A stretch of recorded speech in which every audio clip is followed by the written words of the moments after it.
Ladies and gentlemen, good morning. My name is Abby, and I would like to welcome everyone to the JetBlue Airways second quarter 2025 earnings conference call. As a reminder, today's call is being recorded. At this time, all participants are in a listen-only mode.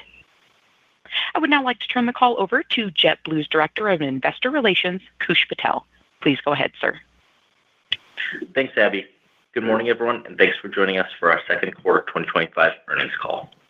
This morning, we issued our earnings release and a presentation that we will reference during this call. All of those documents are available at our website at investor.jetblue.com and on the SEC's website at www.sec.gov. In New York to discuss our results are Joanna Geraghty, our Chief Executive Officer, Marty St. George, our President, and Ursula Hurley, our Chief Financial Officer. During today's call, we'll make forward-looking statements within the meaning of the safe harbor provisions of the Private Securities Litigation Reform Act of 1995. Such forward-looking statements include, without limitation, statements regarding our third quarter and full year 2025 financial outlook and our future results of operations and financial position, including long-term financial targets, industry and market trends, expectations with respect to tailwinds and headwinds, our ability to achieve operational and financial targets, our business strategy, and plans for future operations, and the associated impacts on our businesses. All such forward-looking statements are subject to risks and uncertainties, and actual results may differ materially from those expressed or implied in these statements. Please refer to our most recent earnings release as well as our fiscal year 2024 10-K and other filings for a more detailed discussion of the risks and uncertainties that could cause the actual results to differ materially from those contained in our forward-looking statements. The statements made during this call are made only as of the date of the call, and other than as may be required by law, we undertake no obligation to update the information. Investors should not place undue reliance on these forward-looking statements. Also, during the course of our call, we may reference certain non-GAAP financial measures. For an explanation of these non-GAAP measures and a reconciliation of the corresponding GAAP measures, please refer to our earnings release, a copy of which is available on our website and on sec.gov. And now, I'd like to turn the call over to Joanna Geraghty, JetBlue's CEO. Good morning, and thank you for joining JetBlue's second quarter earnings call. During the second quarter, we made meaningful progress with JetForward and met or exceeded guidance across all key metrics. Despite facing an uncertain macro backdrop, I am pleased that we produced a modest operating profit. We ran a strong operation and once again saw significant gains in customer satisfaction, with second quarter Net Promoter Score up double digits year over year. I want to take a moment to thank our crew members. These results are a reflection of all of their hard work. As we entered the second quarter, demand stabilized and then accelerated as the quarter progressed. This resulted in a higher mix of close-in bookings. I'm encouraged that we also saw this close-in strength carry forward into July. However, I will note that weather and ATC-related disruptions throughout the month of July have impacted operations. In May, we marked another JetForward milestone, introducing Blue Sky, our collaboration with United Airlines. I am pleased to say that we received confirmation that the Department of Transportation has completed their review, and we are now able to begin implementing Blue Sky. We'd like to thank Secretary Duffy, Assistant Secretary Edwards, and the entire team at DOT for their engagement and thoughtful review of Blue Sky. As a reminder, this collaboration will benefit customers, increase the utility of TrueBlue, and further strengthen each airline's loyalty programs. Blue Sky will enable JetBlue to sell nearly all of its flights on United.com via a traditional interline agreement and vice versa, with the opportunity to earn and redeem loyalty points across each other's networks. United will also transition its distribution of non-flight ancillaries, such as hotels, rental cars, and more, to our travel product subsidiary Paisly, turbocharging its high-margin growth. Blue Sky links two complementary networks with industry-leading products and services to increase customer choice and benefits while promoting healthy competition. The collaboration is expected to contribute an incremental $50 million in EBIT through 2027, accelerating JetForward. Including the benefit from Blue Sky, we are increasing our target for JetForward EBIT to a range of $850 to $950 million through 2027. Marty will share more details on the individual drivers, but we are excited that Blue Sky will build on the tremendous progress we've made to date.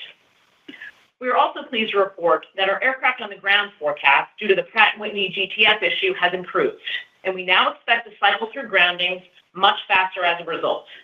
The revised forecast enables us to begin growing capacity again in 2026 through the end of the decade and achieve a more favorable unit cost growth trajectory. Ultimately, this will support our path back to restoring profitability. Turning to page 4 of the earnings presentation. In 2024, we had a strong start to JetForward and realized $90 million of EBIT early due to the success of revenue initiatives launched last year that ramped faster than we anticipated, including preferred seating and enhancements to our Blue Basic offering. In the first half of 2025, we've continued building on that momentum, realizing an additional $90 million in EBIT across our 4 priority moves, despite a far more challenging macro environment. Cumulatively, we've achieved $180 million EBIT to date and remain on track to reach $290 million in JetForward EBIT benefit by year end. Our efforts to drive a more reliable operation, part of our reliable and caring service priority moves, have brought significant operational improvements in the first half of 2025. Our on-time performance was up 3 points year-over-year, and completion factor was up 0.5 point, both industry-leading improvements. These improvements are also reflected in our customer satisfaction scores.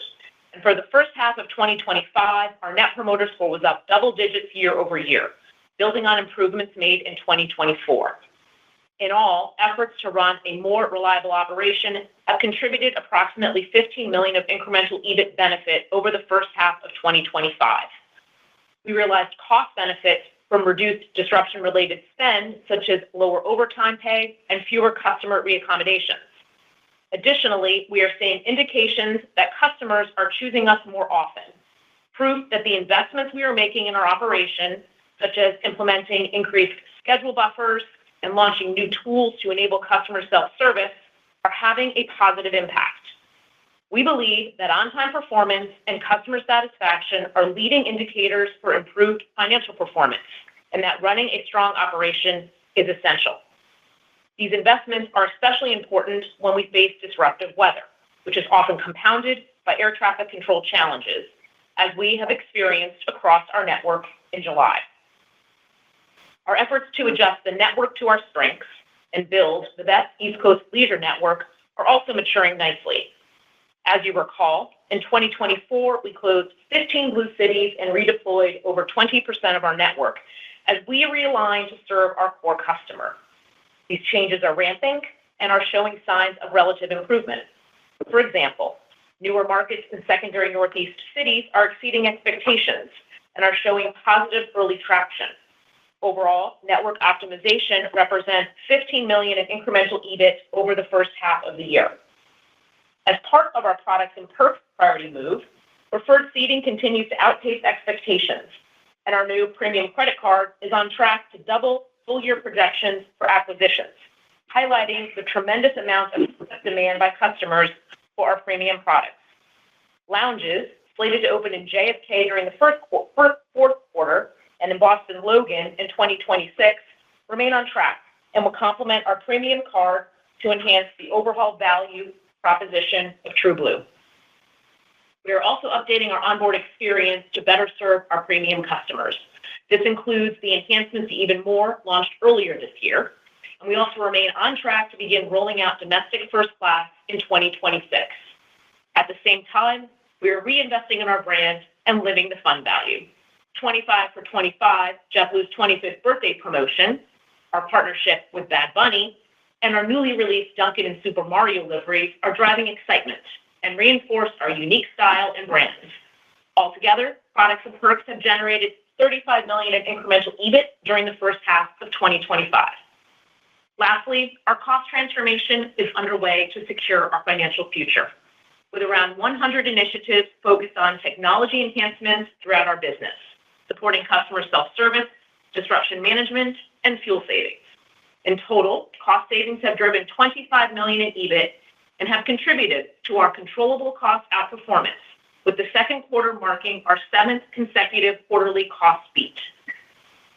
JetForward is a comprehensive multi-year transformation, and we are making meaningful progress. Our operation is improving, We are building on our industry-leading in-flight experience, and we are getting back to our roots, reigniting JetBlue's spirit of innovation and disruption.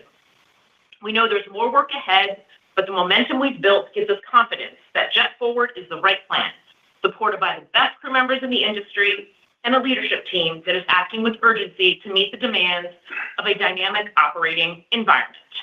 With that, over to you, Marty. Thank you, Joanna, and thank you to all of our crew members. As Joanna noted, improvements to our operational performance and customer satisfaction are true testaments to the work that you do day in and day out. It does not go unnoticed. I am thrilled to share that during the quarter, JetBlue was recognized by J.D. Power as the top airline for first and business class customer satisfaction in the 2025 North America Airline Satisfaction Study. Our core experience also rose 3 spots to second place in the economy and basic economy segments, and 2 spots to second place in the premium economy segment compared to 2024. JetForward and your commitment to the plan are driving real results and recognition. Over the quarter, we saw encouraging signs of an improving demand environment as the number of close-in bookings accelerated as the quarter progressed. Before we review quarterly results, I want to take a moment to talk more about Blue Sky. I'm very excited we announced this new collaboration with United. As we evolve our network, it is even more important to provide customers with more choices to earn and redeem TrueBlue points. Blue Sky features 3 primary value drivers. First, it will greatly increase choice for TrueBlue members through the implementation of a traditional interline agreement, which expands our distribution reach and customer choice by cross-merchandising flights on one another's websites and apps. Second, the collaboration promotes the growth of our loyalty business by offering reciprocal earn and burn between programs and elite status recognition, increasing utility of our points and the breadth and value of our program. Lastly, the collaboration will supercharge our high-margin, high-growth, and capital-light Paisley business, which is JetBlue's white-label platform for distribution of hotels, rental cars, cruises, travel insurance, and packages under brands such as United's and others. These EBIT benefits are split between our network priority move for interline benefits and our product and perks priority move for loyalty and Paisley benefits. Blue Sky is accelerating our transformation while bringing demonstrable benefits to customers across our system. Further, while the partnership is expected to begin generating value as soon as the fourth quarter, we are already seeing promising early traction. Since announcing Blue Sky at the end of May, new credit card signups accelerated in June. In fact, we have seen a double-digit increase in average daily card acquisitions in geographies outside JetBlue's core markets. This is early evidence that the collaboration is increasing our relevance and making the TrueBlue program more attractive. On slides 8 and 9, we discuss the details of our second quarter revenue results and our unit revenue progression moving into the third quarter. We ran a strong operation during the second quarter and achieved a completion factor of 99.6%. Weather was generally favorable during the quarter, despite the typical convective weather challenges we saw during the back half of June. We ended the second quarter with capacity down 1.5% year-over-year, towards the better end of our initial range of down 3.5% to down 0.5%. Demand trends for the first quarter continue into the second, with bookings characterized by strong peaks and relatively weaker troughs. As the quarter progressed, we saw significant strength in bookings within 14 days of travel. The close-in bookings were especially apparent for peak travel and throughout June. In addition to close-in strength, our second quarter RASM results were supported by action to better match supply with demand. Early in the quarter, we took significant capacity action in the troughs, and we removed almost 8 points of off-peak capacity from May and 3 points in June, compared to the plan at the beginning of the year. Both the Easter and Memorial Day weekend peaks performed well. The Easter shift added almost 1.5 points to second quarter RASM. Peak RASM for the quarter was positive on more capacity year-over-year. We also experienced nearly a point of RASM benefit from Newark Bookaway, as air traffic disruptions caused customers to temporarily shift travel to alternate airports in multiple neighboring states. That benefit was transitory, as the runway reopened in early June. Overall, unit revenues declined 1.5% year-over-year in the second quarter, 2 points above the top end of our guidance range. The nature of close-in bookings made forecasting challenging, even within the quarter, and in May and June, revenue generated within 14 days of travel increased 7% year-over-year. Premium cabin, loyalty, and transatlantic continued to demonstrate resilience. Premium unit revenues were up mid-single digits year-over-year during the quarter, and loyalty remunerations were up 9% year-over-year. International continued to perform well, with transatlantic unit revenues up low single digits for the quarter. As we look to the third quarter, we have seen the close-in strength carry into July, including the 4th of July holiday peak. We expect year-over-year unit revenue to be down between 6% and down 2%, on ASMs ranging between down 1% and up 2%. As Joanna mentioned, we have faced more weather challenges than usual and elevated air traffic control delays throughout July, which have pressured the operation and our completion factor thus far in the third quarter. Our third quarter capacity guidance assumes a more typical operating environment for August and September, and we'll continue to monitor our operations closely as the quarter progresses. We anticipate a similar demand environment in the third quarter compared to the second, with a continuation of strong peaks, elevated close-in bookings, and weaker troughs. Notably, while demand is improving, there are a few one-time considerations that are impacting our sequential RASM progressions.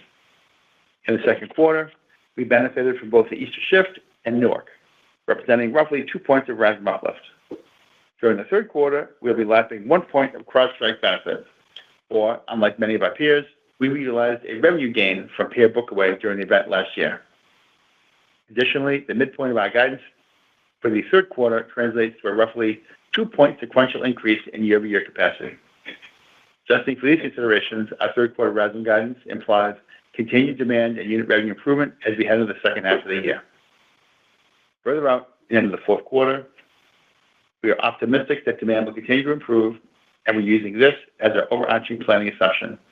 However, revenue forecasting remains challenging, given elevated levels of close-in bookings and an improving but still choppy macro environment. Therefore, we will not be providing revenue guidance beyond Q3. Thank you, and now over to Ursula for an update on our balance sheet and cost outlook. Thank you, Marty.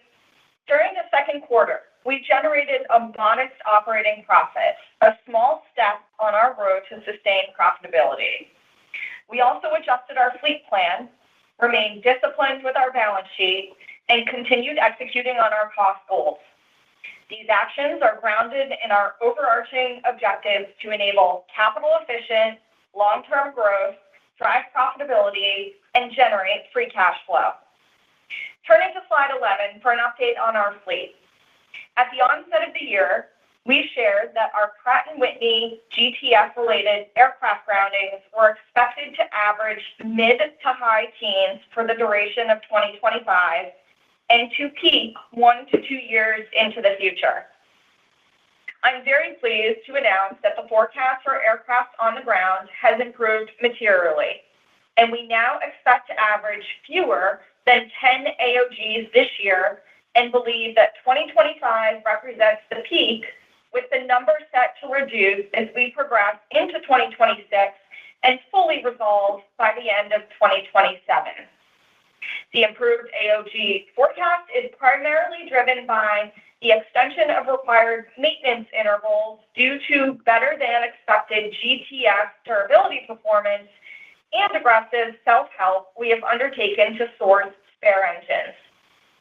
As a result of geared turbofan challenges, we have not grown capacity since 2023, which has put meaningful pressure on unit costs and significantly impacted profitability. The revised forecast now positions us to return to long-term capacity growth beginning next year. Since these aircraft are returning to service and are not new deliveries, they represent an extremely capital-light source of growth. This will allow us to return to a more favorable unit cost growth trajectory, supporting our return to profitability and free cash flow generation. Growing sustainably is important to our JetForward strategy, and we have pursued various initiatives to balance growth, optimize earnings, and preserve capital across our fleet types. With our A320 fleet, we had planned to restyle all 10 of our remaining A320 classics to mitigate AOG capacity pressure. Given the improved AOG forecast, we have decided to pause the restyling of 4 aircraft and will instead park them after the summer peak, as previously communicated to our crew members. As we manage growth and balance sheet health, we have also decided to sell our 2 upcoming XLR deliveries. As a reminder, last year, we deferred roughly $3 billion worth of aircraft deliveries into the 2030s, including the majority of our A321 order book. Inducting these XLR deliveries would result in a costly orphan fleet of 2 aircraft for the remainder of the decade. Lastly, as previously announced, we officially end E190 flying at the end of this summer, simplifying our fleet from 3 to 2 types, the Airbus A220 and A320 families. The A220 replaces our E190s and offers higher gauge with 90% greater premium seat exposure and better fuel efficiency, resulting in a 25 to 30% improvement in direct operating costs per seat. We took delivery of our 50th A220 earlier this month, and the fleet type represents the majority of our order book through 2029. For our E190 fleet, I'm pleased to announce we now have binding sale agreements for all 25 owned E190 aircraft and engines.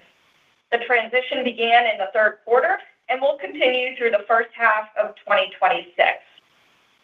Altogether, our revised fleet plan will enable sustainable and capital-prudent capacity growth through the remainder of the decade. Starting in 2026, we anticipate CapEx will decline steadily through the end of the decade, commensurate with our delivery schedule, and trend below $1 billion annually. The fleet actions will also help to preserve liquidity in the short term. And in the second quarter, we ended with $3.4 billion in liquidity, excluding our $600 million undrawn revolver. This represents 37% of trailing 12 months revenue, compared to our liquidity target of approximately 20%, and we remain on track to end 2025 in excess of our target. Turning to slide 12 for our second quarter cost results and third quarter outlook. The second quarter was another strong quarter for cost performance, driven by our operational execution and the progress of our JetForward cost transformation program. The team successfully mitigated pressures from close-in capacity adjustments to end the quarter with CASM ex-fuel up 6% year over year, better than our initial guidance of up 6.5% to 8.5%. This marks the 7th consecutive quarter we have achieved or beat our cost guidance. The beat is primarily from a better-than-expected completion factor for the quarter, as well as timing shifts and fleet transactions. In addition to reducing capacity, we assessed our organizational structure and combined or restructured certain roles for greater efficiency at the leadership level. We also implemented across-the-board budget reductions at support centers and are closely assessing all spending. A portion of the beat was attributable to these cost actions during the quarter as we took steps to respond to the evolving demand environment. As part of our efforts to return focus to our core business, we also announced the sale of assets from JetBlue Ventures to Sky Leasing. This unique transaction allows us to retain the upside of the investment portfolio and other benefits, including continued access to cutting-edge companies with greatly reduced costs. We expect to begin realizing these savings over the second half of this year. For the third quarter, we expect CASM ex-fuel to be up 4 to 6%, with approximately 3 points driven by maintenance and roughly 2 points from crew member wages as we fully lap the pilot wage increase from last August. Additionally, our third quarter CASM ex has been pressured by a difficult operation in July, representing a 1-point CASM ex headwind from overtime, premium wages, and other disruption-related expenses. Our guidance assumes a more typical operating environment for August and September. Also for the third quarter, there are roughly 2 points of CASM ex benefit driven by fleet transactions, the majority of which is the gain on sale from a portion of our E190s. We expect jet fuel to be in the range of $2.50 to $2.65 per gallon over the quarter, and we currently have no fuel hedges in place. For the full year, we remain focused on controlling what we can, and I'm pleased to announce we expect full-year CASM ex-fuel of up 5 to 7% year-over-year on 1.5 fewer points of ASM at the midpoint of our guidance. This reinstates our initial unit cost guidance from the onset of the year, despite lower capacity, illustrating the benefits of our strong operation and cost reduction programs. At the same time, our full-year interest expense remains unchanged at $600 million, and our new capital expenditure forecast for 2025 is $1.2 billion, down slightly from our prior guidance. We are working tirelessly to deliver value to our owners, customers, and crew members, and we remain confident that JetForward is the right plan to get us there. We have the team, the strategy, and the runway in place to drive transformational change. And we're already seeing clear, tangible results in our operations, in customer satisfaction, and in our path back to profitability. Thank you, and we will now open it up for questions. Back to you, Abby. Thank you. If you have dialed in and would like to ask a question, please press star 1 on your telephone keypad to raise your hand and join the queue. If you would like to withdraw your question, simply press star 1 a second time. If you are called upon to ask your question and are listening via speakerphone on your device, please pick up your handset and ensure that your phone is not on mute when asking your question. To be able to take as many questions as possible, we ask that you please limit yourself to 1 question and 1 follow-up. Again, it is star 1 to join the queue. And our first question comes from the line of Dan McKenzie with Seaport Global. Your line is open. Oh, hey, good morning, guys. Great job on the second quarter. A couple of questions here. If I could just start with growth from diminishing AOG starting in 2026.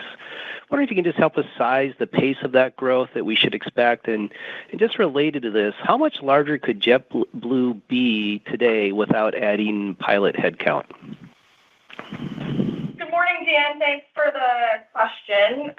Given all the puts and takes with the fleet, we tried to lay out all the transactions that essentially are delivering us to be able to grow low single digits starting in 2026 through the end of the decade. So we're extremely pleased with the improvement in the AOG forecast, which we will complete and be through by the end of 2027. And then we've been trying to optimize the rest of the fleet, whether it be retiring the E190s, simplifying it by selling the 2 XLRs, and then deferring just some restyles. So we've landed on this low single digits.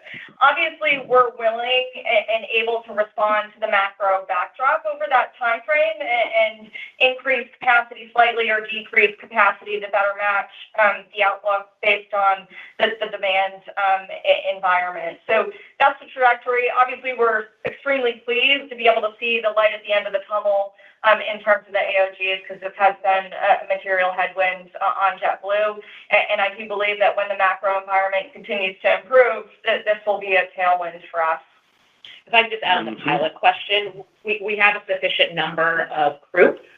We've been managing the challenges with AOG through a series of voluntary programs across both our pilots and our in-flight and our airports. And so the benefit of a voluntary program is that because we knew the AOG issue was transient in nature, we will be able to sort of adjust our staffing levels appropriately as these aircraft come back into service.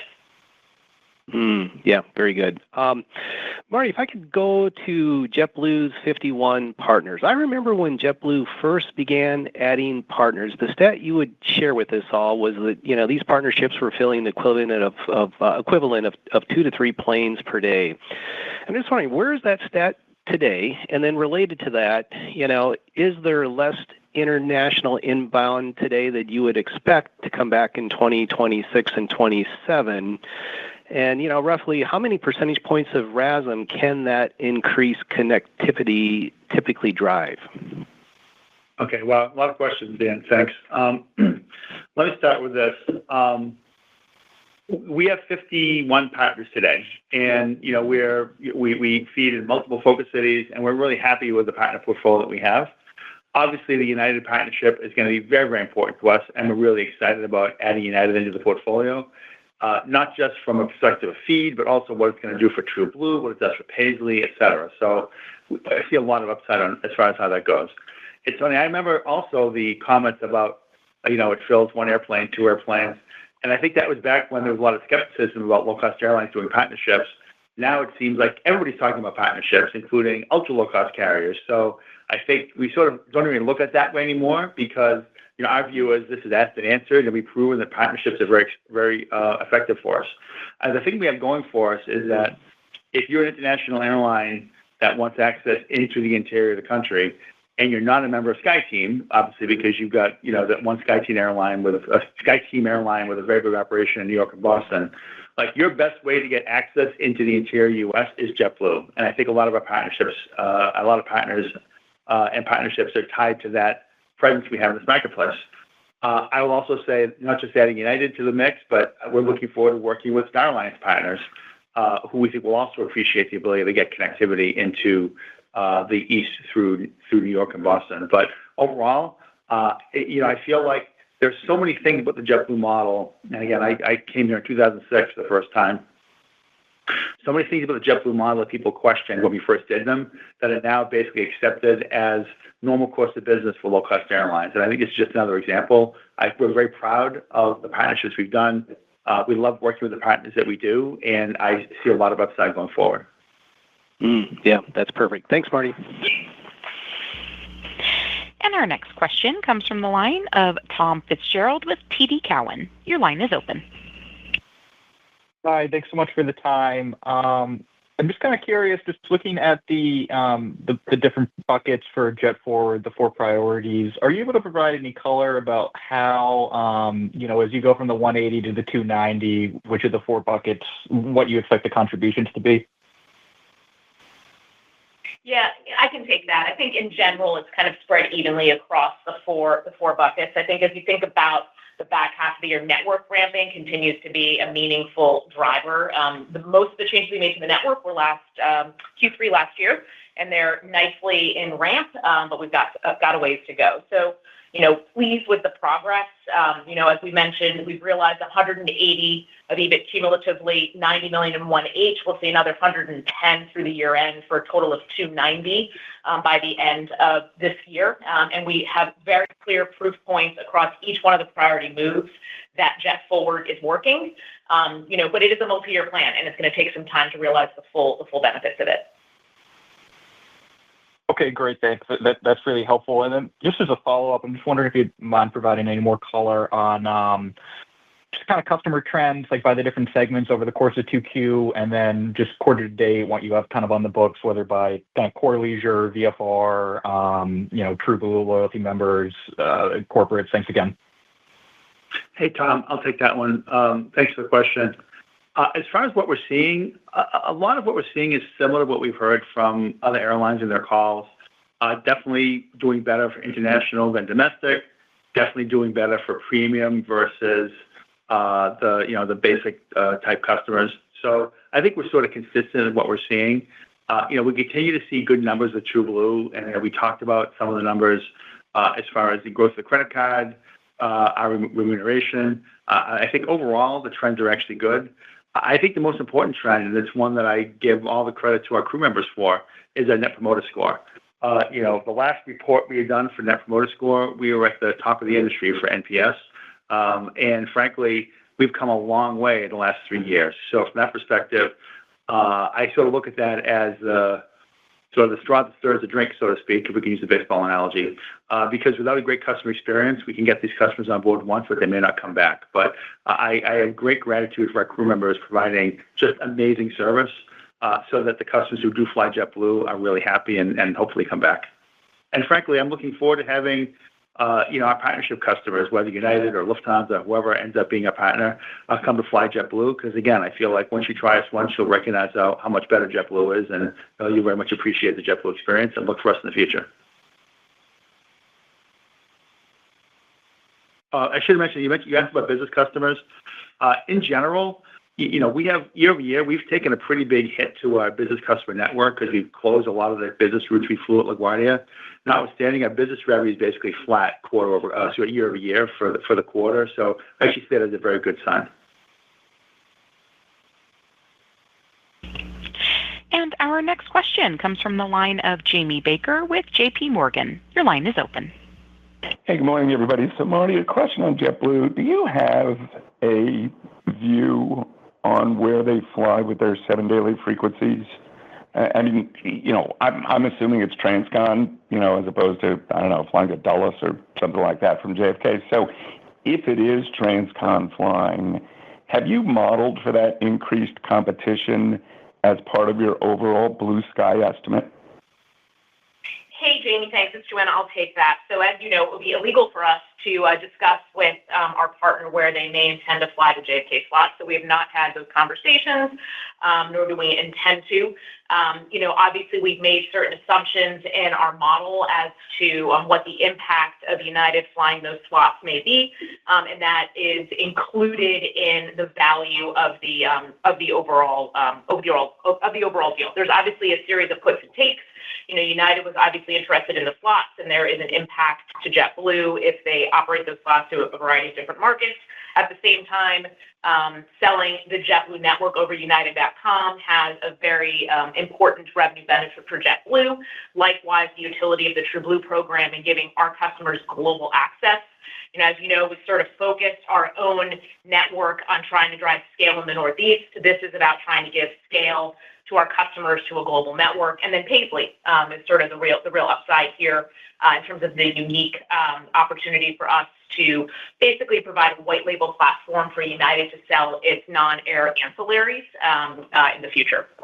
Okay, perfect. Thanks for the clarification. And then maybe, Marty, this is one for you. And maybe it's too early to ask this question, but, you're obviously aware that certain struggling discounters are trying to lean into premium. I mean, it's more of a legroom exercise, really. But in any case, in overlap markets, have any of those new products that have begun being sold by your competitors having any impact on your results? Hey, Jamie, great question. And I will tell you, we have seen no impact whatsoever from any of these so-called premium products that are competing against us. I think if you look at, our 15 years of experience, actually 20 years of experience, including even more legroom of premium products, we have great credibility with our customers that we can offer great premium products. And, I feel like you can try to do that in a ULCC environment, but I really don't feel like it's kind of come close to what we've been offering for 20 years. So from that perspective, I think I'll paraphrase Harry Truman. When the customer is choosing between a real premium product and a fake premium product, the real one's going to win. And fundamentally, that's what we're seeing right now. And if you look at, we just went through a recent announcement of some growth in Fort Lauderdale, where our biggest competitor is ULCC. And frankly, I feel like that is a example of how well we are doing in that market. I mean, we really are the only non-ULCC option in Fort Lauderdale, and we're very competitive with, with the hub airport down a couple miles down the beach. But even with all that, I think it's also worth mentioning and bringing us back to JetForward. We continue to evolve our premium products. We relaunched even more with enhanced customer experience, and most importantly, we've announced a domestic first class product that's coming out next year. So even as well as we've done in premium and as well as the revenue results have been, we're not resting on our laurels. We'll continue to do more exciting products. We could not be more excited about the domestic first class product. And frankly, I think our timing is great for it because we're really seeing that, I keep using the phrase the barbell, get the barbell of, a lot of demand at the bottom and a lot of demand at the top. And we are really well positioned to capture that demand at the top of the demand curve. Thanks. I appreciate that. It actually was some of those Fort Lauderdale ads that you announced that actually got me wondering about it. And I obviously share your skepticism So thank you for your answer. Both of you. Take care. Well, again, your opinion and my opinion don't matter. It's the customers, and the customers are voting with their feet, luckily. Jamie's maybe a customer sometimes. I hope so, yes. It's just refreshing for me to agree with the management on anything these days, it seems. So, yeah, I was just pointing out. We might let you into the lounge. Maybe we'll let you into the lounge at JFK. That's right. Thanks, guys. Thanks, Jimmy. And our next question comes from the line of Savi Syth with Raymond James. Your line is open. Hey, good morning, everyone.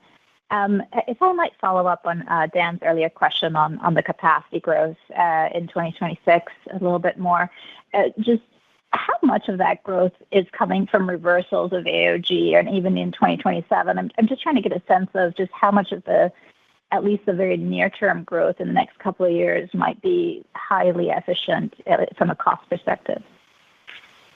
Yeah, thanks for the question, Savi. I mean, the majority of the projected growth is driven by the improvements in AOGs. I mean, if you take a step back, our original guidance for this year was that we have mid to high teens number of aircraft on the ground, and we're now trending, lower than 10 on average for the full year. We believe that this year is the peak. So as we navigate through 2026, that will come down over time and be complete by the end of 2027.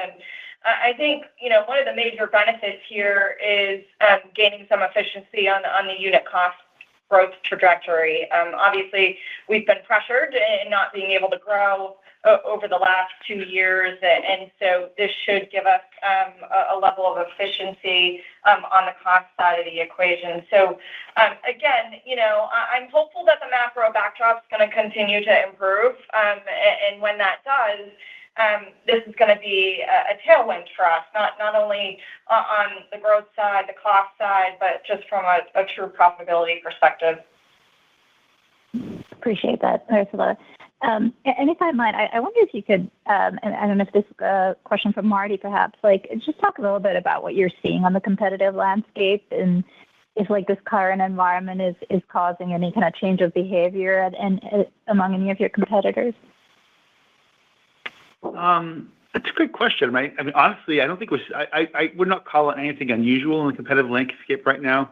The one thing that I would say is we're obviously watching very closely the pull downs we're seeing in the ULCC world, and we've reacted to that with some of the growth we put in recently. I think another thing that is important to be on the list is just trying to understand what the likely trajectory is going to be of capacity for the industry, because I would think we're still not exactly clear what the rest of the year is going to look like as far as growth rate, and that's obviously going to be very important as far as understanding what we should be expecting for the rest of the year. But overall, I'm not looking at any significantly sort of noteworthy change in behavior that I would call out. I don't know, Joanna, if you see something like that, but now I think we're focused on the changes that we were putting forward in the original Jet Forward plan, all the network changes that we went through, and we're really sort of heads down on that right now. Makes sense. Thank you. And our next question comes from the line of Mike Linenberg with Deutsche Bank. Your line is open. Good morning, everyone. I want to go back to your comment just about this higher mix of close-in bookings, this acceleration. Is this temporary? Is this structural? I sort of think as JetBlue rolls out a first-class product next year, I mean, you're probably going to rebuild your share of corporate. I mean, are we onto something here? Hi, Mike. Great question. And trust me, it's a question we ask ourselves every single day we look at the booking report, at least since we started to see this strength. I don't think any of us are ready to call this to be a permanent change. And it's one of the reasons why we're relatively cautious as far as our guidance. I do think that based on the research that we've done, I do believe a big chunk of it is just consumer sentiment and customers being cautious because of bigger uncertainty with all the stuff going on with, tariffs and who knows what other stuff. I'm not sure I understand the core drivers of it, but it certainly has the feeling of I'm going to wait a while before I make my booking. I think the reason I mentioned that is because we really didn't see it in April much in any measure. It really was, I would say, middle of May when we started seeing Memorial Day big bookings pick up. We had a fantastic Memorial Day, much better than forecast, and that really carried into June. But it does have the feeling of people just waited a long time to make their final decisions, and then when they decided, they made their bookings. But I would not call this something that we're expecting to be a permanent fixture of a change for the booking patterns. Okay, great. And then just my second, I think, Jenny, you called out, the $50 million sort of incremental EBIT because of the United partnership. What was the placeholder amount that you had for partnerships in the original Jet Forward plan? Just trying to get a total size of the United contribution. Thank you. Yeah, thanks, Mike. Yeah, we haven't broken out the total amount. As we've said before in Jet Forward, there's a number of puts and takes, so we're only focused on kind of the contribution of each of the priority moves as a whole. So the $50 million incremental EBIT, that's largely associated with the benefits from Paisley as part of the United partnership, but we haven't broken it out. You should expect kind of full run rate 2028 for Blue Sky. It takes some time to implement it, and it will be staged with benefits coming, over the course of the next couple of years. Okay, great. Thank you. And our next question comes from the line of Catherine O'Brien with Goldman Sachs. Your line is open. Hey, good morning, everyone. Thanks for the time. Marty, maybe just one more on the revenue environment. Can you just talk about RASM between the months of the second quarter, and then what's underlying the monthly progression for the third quarter guide? Anything you can provide on, book yields or loads? And with bookings fairly close in, as you've been talking about, how are you going about your September forecast? Thanks. Hi, Katie. Thanks for the questions. Good questions, too. As far as the progression, I think we really saw an accelerate. We don't generally give a lot of monthly feedback, but I'll just give a little bit right now. We really saw progression sort of Memorial Day forward, and it was pretty hefty progression. I mean, as you saw, we had a pretty big beat for the second quarter. I think if you'd asked us that question on April 30th, no one would have predicted a beat like that. But really, when we got to the middle of May, we really started to see things turn on and continue. And that has been continuing through July and August, June, July, and August. And I think the real issue is that, this is one of the only prolonged peak periods of the calendar year. And, one of the things that every airline's been calling out, including some of the biggest of the legacies, is that there's a pretty significant difference between peak and trough demand. Now, clearly, we still have troughs. Our load factor will be down in third quarter versus third quarter 2024. And the troughs are weaker than the peaks. But in general, this is a period of really good peak demand. Specifically with September, we've done a lot of self-help in September as far as pulling down ASMs. We've pulled a lot of off-peak capacity. And again, thanks to some of the programs that Joanna mentioned with respect to voluntary leaves, we're doing the best we can to control our costs during September. And frankly, I think the fact that, we continue to meet our cost guide, and we have met it for 6 or 7 quarters, I think 7 quarters consecutively, even in light of all these changes, just shows how well we are doing as far as managing our costs, even with relatively close in schedule changes. So I look at this and I feel like we will be well set up for the third quarter guide that we laid out. As of right now, I think with the work we've done in September, September actually has the highest year-over-year RASM increase of the 3 months in the third quarter. So I think it just shows how well we've managed September through capacity. So actually very positive about that. That's great. Thanks for all that color, Marty. Maybe one for you, Ursula. With all the fleet updates driving low single-digit growth through the end of the decade, how should we be thinking about your historical comments on, low single-digit growth driving mid-single-digit CASM-ex? Should that be better over the next couple of years as Jet Forward initiatives ramp? Thanks. Yeah, thanks for the question. Yeah, previously we've highlighted, mid to high single-digit growth will result in a flattish CASM-ex fuel. So, if you just triangulate low single-digit growth rate, obviously the unit cost performance will be higher than flattish. I'm extremely pleased with the cost performance that the team has been executing to. At the highest level, we've maintained the unit cost growth guide that we gave last in January, despite, pulling capacity, over 1.5 points. So we're finding ways to take costs out of the business. Some of these decisions have not been easy, between divesting, the JetBlue Tech Ventures assets, as well as, additional budget targets and going through, a corporate headcount support center review. Like, these are tough decisions, but, we need to continue to deliver on costs. We've executed for 7 quarters in a row, and I do think the AOG outlook will provide us the improvements that we're seeing here on the AOG outlook will provide us further efficiencies as we build the unit cost growth target for 2026 and beyond. Right.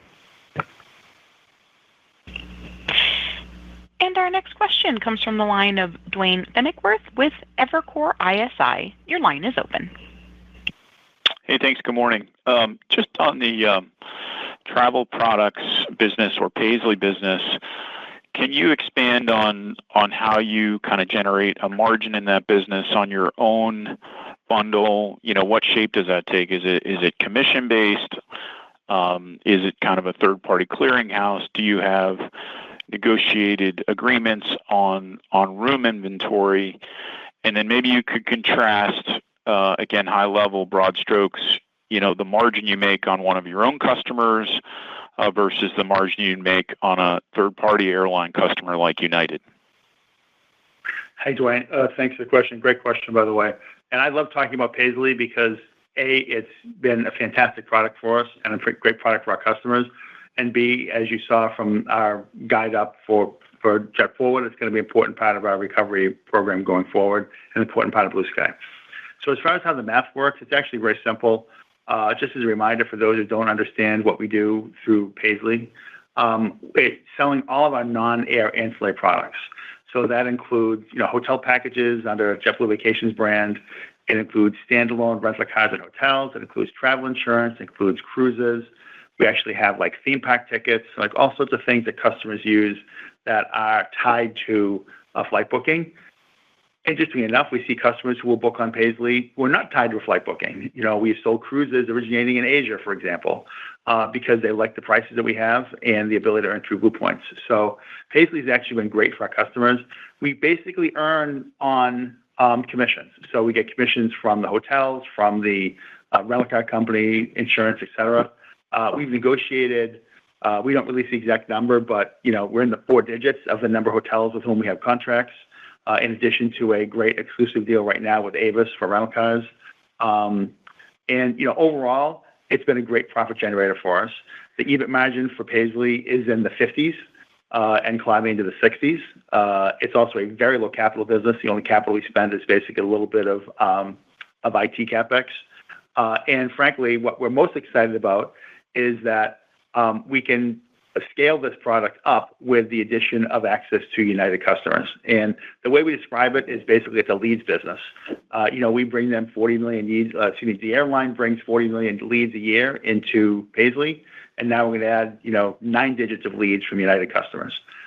We don't actually know what United's margins are for their current relationships because that's not something that we would share. But when you look at what we're producing and what we believe we can produce for United, they made the independent decision that we would do a better job of generating profit for them than their current partners. We are splitting the commissions. We're not releasing that split publicly, so unfortunately I can't give you that amount of detail, but we're really excited about it. I know this is something that we are extremely good at. We have a group of people who are red ring from JetBlue, separate IT systems, separate everything. They're in Fort Lauderdale. They're not in New York. And this has really been set up to be a white label for multiple brands. We are talking to additional airlines over and above United. In fact, we're talking to some non-airlines.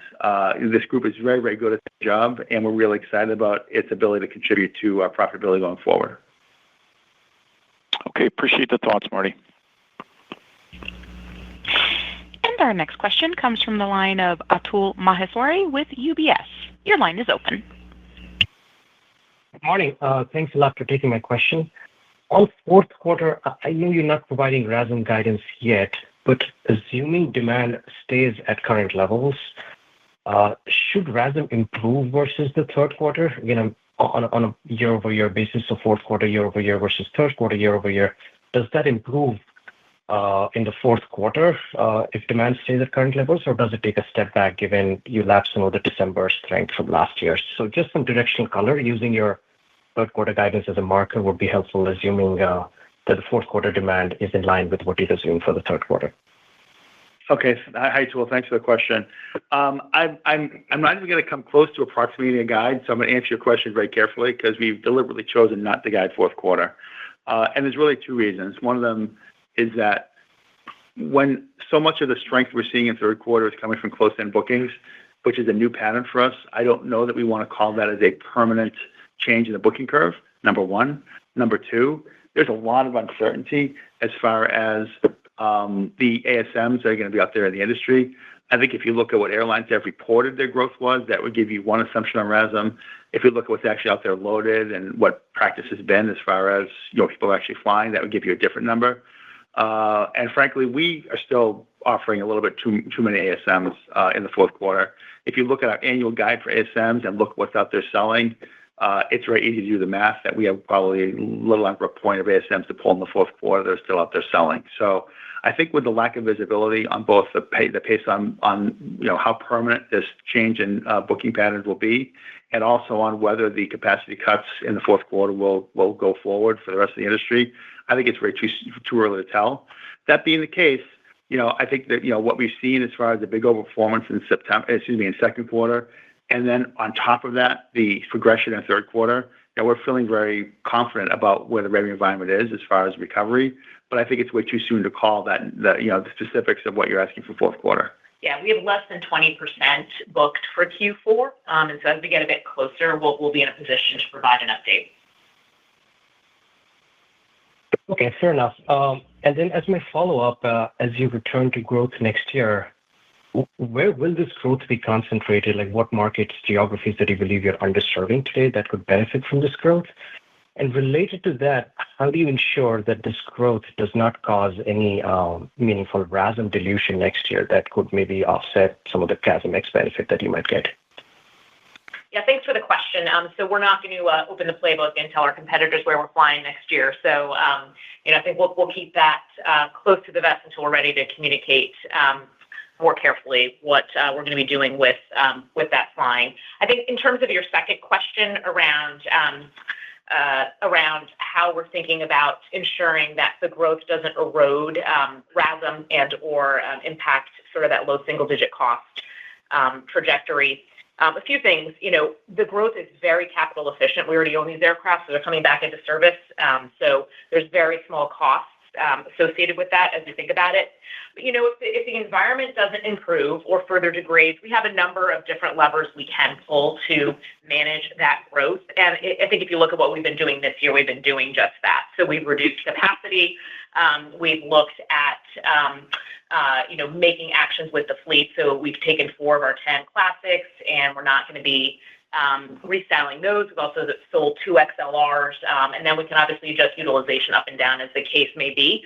So, I think we've got a track record of being pretty aggressive with the fleet to manage the demand environment, whether, it's the sales that we've done or, as we think about going forward, needing to manage capacity closer in. So, we'll adjust as we need to, but the goal is this is very efficient growth because we already own these aircraft, and it should drive improvements to unit costs.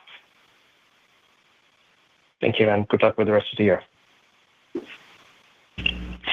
And our next question comes from the line of Ravi Shanker with Morgan Stanley. Your line is open.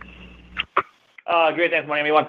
Just a couple of follow-ups here. I think you said earlier in the call that you expect Blue Sky to be implemented in stages. How do you think about that kind of ramping the next 2-3 years? Is that going to be pretty lumpy, and kind of you'll give us some color on kind of when the next stage is going in, or is it still going to be pretty linear? Yeah, maybe I'll just grab it high level. So we're still working on the implementation plan with United, so I don't want to get into a ton of specifics. I will say the NEA has set us up pretty well. The Northeast Alliance of America and the technology we did behind that has set us up pretty well from a technology perspective. So you'll start seeing kind of earn and burn and interline sales come sooner. There's very little contemplated this year. Those will kind of layer into 26, and then Paisley would come after that. There's some more technology needed to implement Paisley. Ultimately, we will not achieve, as I mentioned, kind of full year run rate until 2028. Understood. And Marty, I think you were talking about next quarter and kind of how a lot of capacity has come out and you've taken a lot of trough capacity. But again, just going back to the kind of little bit of a blindsiding the industry got in February and March, and a lot of that came from close-in weakness. Is that a risk that, after a pretty decent kind of peak a season with summer, that close-in continues to kind of resumes that drop-off, if you will, in the third quarter? And if so, kind of do you think the industry's taken out enough? Hey, Ravi. I think the answer is, we know what historical patterns have looked like as far as seasonality. I think the only question is, do we think economic sentiment, customer sentiment will take a step back? And I don't see any indication that that's going to be coming. Again, we do find the close-in nature of this to be a little bit different, which is why we're a little bit apprehensive. But I don't think we're looking at this like we're waiting for a shoe to drop. If you look, we've gone back and looked at four or five relatively big step backs in demand. Whether it's world financial crisis, 9/11, .com bust, things like that. And they follow a relatively predictable pattern. And frankly, we had said that fourth quarter was when we thought there'd be an inflection as far as a demand coming back up, because that's what we see historically in situations like this. And we actually see it in the third quarter. So from this point, I don't see any reason to be too cautious about it. But I'm probably more worried about the capacity situation than I am than the demand situation. But obviously, we watch it very closely. We do have a good base in the books for the fourth quarter, but we have a lot of bookings to go. So I wouldn't want to get too far ahead of myself on that. Yeah, if I could just add, I think we were the first to call it this year when we saw it, and made very, very quick steps to try to drive cost savings out of the business and reduce capacity. And so we've got a playbook so that we can try to make the business as flexible as possible when we do see step backs in demand. And so I think if you look at what we did in kind of Q1 and into Q2 around reducing capacity, reducing discretionary spending, and other cost savings measures, I think we're always focused on how we can try to keep the business as agile as possible in an industry that is more difficult to pull some of those costs out closer in. Very helpful. Thanks, guys. And our final question comes from the line of Connor Cunningham with Melius Research. Your line is open. Hi, everyone. Thank you for squeezing me in. Just on, maybe I'm sticking with the, I appreciate that you're not giving fourth quarter guidance because it is obviously very dynamic, but I'm just, what I think, I'd love to get your thoughts just on the capacity setup for 4Q in general, because last year was particularly strange for the election and so on. And, when I think about how the progression of last year kind of played out, October and November were particularly weak and then really, really strong in December of last year post-election. So I think the biggest fear that a lot of folks have right now is that there's going to be too much supply come the fall, given the fact that RASM isn't, inflecting a little bit here. So if you could just talk about the setup in terms of supply into the end of this year, just how you think it all unfolds in general. Thank you. All right, thanks, Connor. And yes, obviously, this is one of our biggest concerns with calling the fourth quarter. But I can only talk about my view of the world. I can't talk about what our competitors are going to do because I really don't know. I know what they've said, and we'll see what they actually do, because those tend to have been different at some points. We're pretty consistent with what we say and what we do and things like this. Right now, we do have a little bit more capacity selling in the fourth quarter, that capacity coming out relatively soon. We've given a guide for ISMs for the year, and which you can calculate the fourth quarter number out of that, and that's what we're going to fly. Absent some significant change in demand, we do the ASM planning based on what we see demand to be. I think we have made incredible steps in this network in the last year as far as all the changes we made tied to JetForward, and then followed that up with some very aggressive sculpting of peak versus trough. And frankly, I go back to the thing which I am eternally grateful for, is how well this company has risen to the occasion and continue to meet our cost guide while we were doing some pretty aggressive ASM pulls on the Tuesday, Wednesday, Saturdays of the world. So I think we're at the point now where we feel relatively free to do these margin accretive activities, knowing that we'll get the cost out, and we'll continue to do that. fourth quarter is a pretty heavily trough quarter. I mean, certainly October, half of November, half of December, it's definitely trough. And we're going to be pretty aggressive as far as pulling capacity during those periods. Again, I'm not telegraphing it. You already see it out there already in what we've loaded, that we pull the troughs down pretty well. And I look forward, if we see this peak demand coming in like it is right now, I look forward to seeing that in the fourth quarter. But frankly, we are a small airline in this business. Our ASMs are not going to drive significant impact to industry RASM like the big four are. And I think we'll have to see what they do before I can make a call on that. Okay, that's super helpful. And then just a point of clarification, Ursula, the 2-point benefit to CASM-ex from the fleet changes, is that a sale? Are you booking a gain that's going to ultimately be a contra expense? I'm just trying to understand the bridge as we move from third quarter to fourth quarter. My guess is there's just some sort of simplification benefit as well, but just any thoughts there, that would be helpful. Thank you. Yeah, so here's some color on the fleet transaction. So on a full year basis, we're actually going to have a gain across all these asset sales to the tune of 1.25 points of CASM-ex benefit on a full year basis.